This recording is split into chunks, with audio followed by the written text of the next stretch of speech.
Well, we got the long-awaited report today. The September crop report was out. The trade had largely fixated on what kind of a corn yield we were going to get. Didn't surprise us greatly. We had 148.1 bushel corn yield today. The average trade guess was pretty close to that at 149. That 4.9 bushel reduction in the yield was actually the second largest yield decline we've ever seen between the August and Sep report. It was eclipsed only by the 14 bushel acre decline we saw in 1983. So the net effect of this report today is we've got corn production now down 417 million bushel. What makes this interesting is if we want to assume that we have to have a 700 million bushel minimum pipeline decline, the USDA was forced to cut demand dramatically. They did in this report by 400 million bushels. We saw the USDA decrease feed usage 200 million. They took corn used for ethanol down 100, and they took our export number down 100 million bushel also.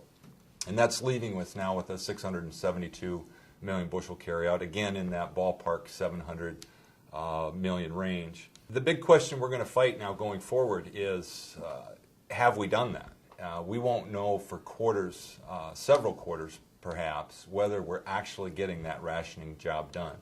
Because as we sit there today, there's certainly no indication that, that our exports are down as much as the USDA says they're going to be, or ethanol, or the feed use. So again, we're going to have to wait and see on that unanswered question for some time. USDA wheat numbers today, they basically left production values unchanged. They did take exports down rather significantly. So our bottom line carryout on wheat was up 90 million bushels. And with the price of wheat domestically at 725 futures, some of the most expensive wheat in the world, there's some question marks whether we're going to be able to support values at these levels. On the USDA soybean numbers today, we saw an increase of 0.4 of a bushel. The USDA went to 41.8, and again that was up 0.4 of a bushel from what they saw. And that was a little bit bigger than the average trade guess as well. There are several of us in the industry that still feel the USDA could be too conservative with that bean yield. I think a lot of people get caught up in there was no question we hurt the corn with all the heat back in July, but beans are a crop that are made in August, and over a large part of the belt, yes, it was dry, but we didn't have that extreme heat. There were some substantial areas of the belt that caught some good rains in August. So personally, I still wouldn't be surprised that the ultimate bean yield is significantly bigger than what the USDA gave us today.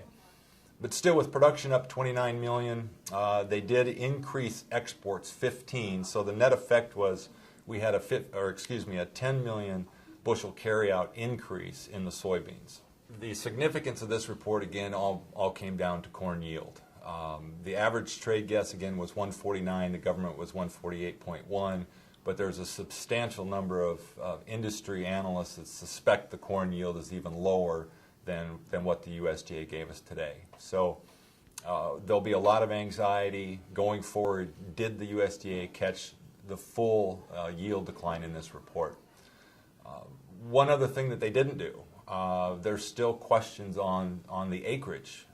There are some people that believe that the USDA in the October report is going to adjust the acreage, harvested acreage of corn down again. So the October report is going to be another much anticipated event.